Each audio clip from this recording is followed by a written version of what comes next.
Hello friends, வணக்கம். இது அறுசுவையும் ஆன்மீகமும் சேனலுக்கு உங்களை அன்புடன் வரவேற்கிறேன். நான் இன்றைக்கி வெஜிடபிள் கட்லெட் செய்ய போகிறேன். அதுக்கு முன்னாடி நம்ம சேனலை நீங்கள் ஃபஸ்ட் டைமாக பார்க்குறீங்கன்னா சப்ஸ்கிரைப் பட்டனை கிளிக் பண்ணிவிட்டு பெல் ஐக்கானையும் கிளிக் பண்ணிடுங்க. அப்போ தான் நான் போடுற வீடியோ உங்களுக்கு அடுத்தடுத்து நோட்டிஃபிகேஷனாக வரும். வாங்க வீடியோக்குள்ளே போகலாம். ஃபஸ்ட்டில் ஸ்டவ்வில் கடாயை வச்சுட்டு நம்ம 2 டேபிள் ஸ்பூன் ஆயில் ஊற்றிக்கலாம். இப்போது வெங்காயத்தை பொடியாக கட் பண்ணிக்கலாம். நான் 2 வெங்காயம் எடுத்திருக்கேன். அதை நல்லா பொடியாக கட் பண்ணியிருக்கேன். இப்போது கடாயில் போட்டு நல்லா வதக்கி விடலாம். இந்த வெங்காயம் நல்லா வதங்கிறதுக்கு நம்ம கொஞ்சம் உப்பு சேர்த்துக்கலாம். நான் 1/2 டீஸ்பூன் உப்பு சேர்த்துருக்கேன். கூடவே நம்ம பச்சை மிளகாய் சேர்த்துக்கலாம். நான் 4 பச்சை மிளகாவை நல்லா பொடியாக கட் பண்ணி போட்டிருக்கேன். அதையும் சேர்த்து நல்லா வதக்கி விட்டுக்கலாம்.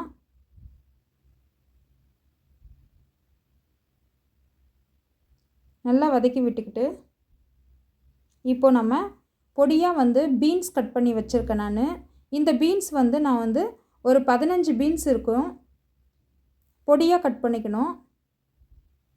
அதையும் போட்டு நம்ம நல்லா வதக்கி எடுத்துக்கலாம்.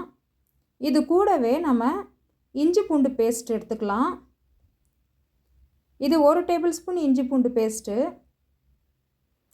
நான் துருவி எடுத்துக்கிட்டேன். அதனால தான் அந்த மாதிரி இருக்குது.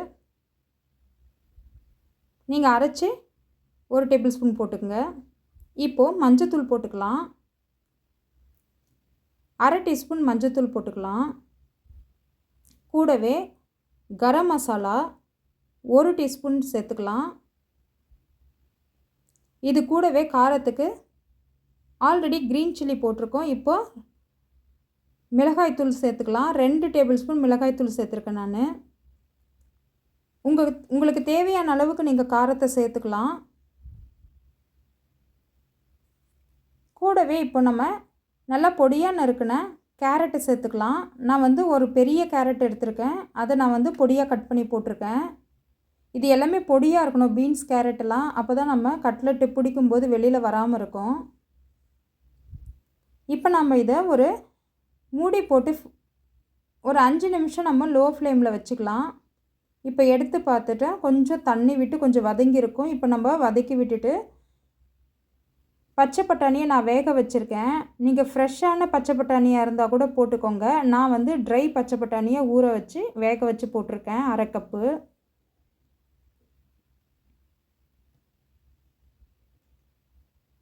அவ்வளோதாங்க, மசாலா ரெடி. இது கூட நம்ம உருளைக்கிழங்கு போட்டுக்கலாம். உருளைக்கிழங்கு நான் 5 உருளைக்கிழங்கு, மீடியம் சைஸ் உருளைக்கிழங்கு வேக வச்சு நல்லா மசிச்சு வச்சுருக்கேன், கட்டி இல்லாமல். அதையும் நம்ம சேர்த்து நல்லா மசாலா மொத்தம் மிக்ஸ் ஆகிற மாதிரி நம்ம கிளறி விட்டுக்கலாம். நல்லா பைண்ட் ஆகணும், ஒன்றோட ஒன்று நல்லா கலந்து விட்டுக்குங்க. ஃபுல்லாக நல்லா மிக்ஸ் ஆகணும்.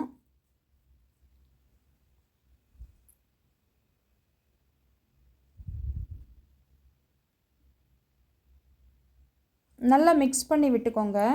இப்போது இதில் இருக்கிறது கொஞ்சம் கட்டி கட்டியாக இருக்கும். அதுக்காக நம்ம இந்த ஸ்மேஷரை வச்சு நம்ம கொஞ்சம் அழுத்தி விட்டுக்கலாம். இந்த பட்டாணி பீன்ஸ் இதெல்லாம் அப்படியே நிற்கும். அதனால் கொஞ்சம் ஸ்மேஷர் வச்சு அழுத்தி விட்டுக்கலாம். உருளைக்கிழங்குலாம் கொஞ்சம் குண்டு குண்டாக இருக்கும். அவ்வளோதாங்க, அதை கொஞ்சம் அழுத்தி விட்டுட்டோன்னா சரியாயிடும். இப்போ நம்மளுக்கு மசாலா ரெடி. இதை நம்ம ஒரு பவுலில் மாற்றிக்கலாம். கொஞ்சம் சூடு ஆறட்டும். சூடு ஆறுனதும் நம்ம செய்ய ஆரம்பிச்சிடலாம். நான் ஒரு 1/2 கப்பு மைதா மாவை பேஸ்ட் பண்ணி வச்சுருக்கேன். கொஞ்சம் தண்ணி விட்டு இந்த கன்சிஸ்டன்சியில் நம்ம டிப் பண்ணி எடுக்க போகிறோம். அதுக்கேற்ற மாதிரி நம்ம தண்ணி விட்டு கரைச்சி வச்சுக்கலாம். ப்ரெட் க்ரம்ஸு நான் ஒரு 4 ப்ரெட்டை நான் மிக்சியில் போட்டு அரைச்சி எடுத்து வச்சுருக்கேன். இப்போ நம்ம கட்லெட் செய்ய ரெடி ஆகிடுச்சு எல்லாம். இப்போ செஞ்சிடலாம். கொஞ்சம் நல்லாவே உருண்டையை கொஞ்சம் பெருசாக பிடிச்சிக்கோங்க. நம்ம சப்பாத்தி மாவு உருட்டுற அளவுக்கு எடுத்துக்கோங்க. நமக்கு கட்லெட் பெருசாக வேணுன்னா பெருசாக உருண்டை உருட்டிக்கலாம், சின்னதாக வேணுன்னா சின்ன உருண்டையாக உருட்டி நம்ம போட்டுக்கலாம். பெரும்பாலும் கட்லெட் ஒரு மீடியம் சைஸ் பெருசாக தான் இருக்கும். நான் அந்த ஷேப்பில் தட்டி எடுத்து மைதா மாவில் டிப் பண்ணி ப்ரெட் க்ரம்ஸில் நம்ம ஸ்ப்ரெட் பண்ணி எடுத்துக்கலாம். பாருங்கள், இந்த அளவுக்கு ஸ்ப்ரெட் பண்ணி எடுத்துக்கலாம். நம்ம கொஞ்சம் நல்லா தட்டி எடுத்துக்கோங்க. அந்த பிரெட் க்ரம்ஸ்லாம் எண்ணெயில் போயிட்டு கரிஞ்சிரும். அதனால் கொஞ்சம் நல்லா தட்டி விட்டு அதுக்கப்புறம் எடுத்து ஒரு பிளேட்டில் நம்ம வச்சுக்கலாம். இந்த மாதிரி எல்லாத்தையும் உருட்டி எடுத்து வச்சுப்போம்.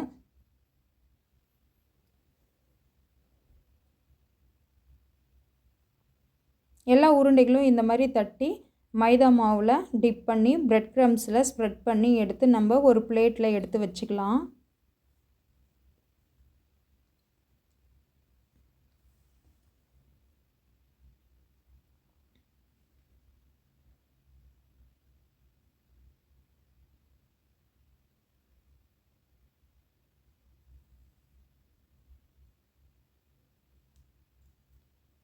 அவ்வளோதாங்க. இந்த மாதிரி எல்லாத்தையும் நம்ம ஓரளவுக்கு பண்ணியாச்சு.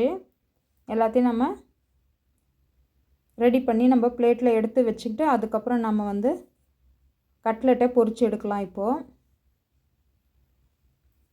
பாருங்கள், எனக்கு ஒரு 8, 9 வந்திருக்கு. இன்னும் கொஞ்சம் மேலேயே வந்திருக்கு. இப்போ நம்ம ஸ்டவ்வில் கடாயை வச்சு எண்ணெயை விட்டு ஷாலோ ஃப்ரையும் பண்ணிக்கலாம். நல்லா கொஞ்சம் நிறைய எண்ணெய் விட்டு பொரிச்சும் எடுத்துக்கலாம். நான் ஓரளவுக்கு கம்மியாக தான் எண்ணெய் விட்டு பொரிச்சு எடுக்க போகிறேன். கொஞ்சம் நல்லா வந்து மீடியம் ஃப்ளேமில் வச்சுக்கோங்க. அதுக்கும் கொஞ்சம் கம்மியாக கூட வச்சுக்கோங்க, வேகட்டும். சைட்லலாம் கொஞ்சம் ப்ரௌன் கலராக வந்த பின்னாடி நீங்கள் திருப்பி விடுங்க. டிஸ்டர்ப் பண்ணாதீங்க, லைட்டாக திருப்பி விடுங்க. பாருங்கள், நல்லா கோல்டன் ப்ரௌனாக வந்திருக்குது. அந்த மாதிரி 2 சைடும் உங்களுக்கு கோல்டன் ப்ரௌன் வரணும். கொஞ்சம் பொறுமையாக இருந்து திருப்பி விட்டு தீயக்கூடாது. அதே சமயம் ரொம்ப ஹை ஃப்ளேமில் வச்சிடாதீங்க. கொஞ்சம் மீடியம் ஃப்ளேமுக்கு கம்மியாக வச்சு நீங்கள் இதை பொரித்து எடுத்திங்கன்னா சூப்பரான கட்லெட் ரெடி.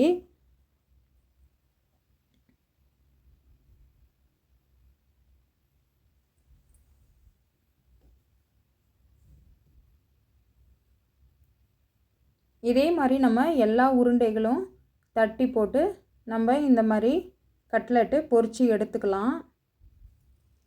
நல்லா கோல்டன் ப்ரௌனாக வந்திருக்கு பாருங்கள் கட்லெட்டு. அவ்வளோதான், ரெடி ஆகிடுச்சு கட்லெட்டு.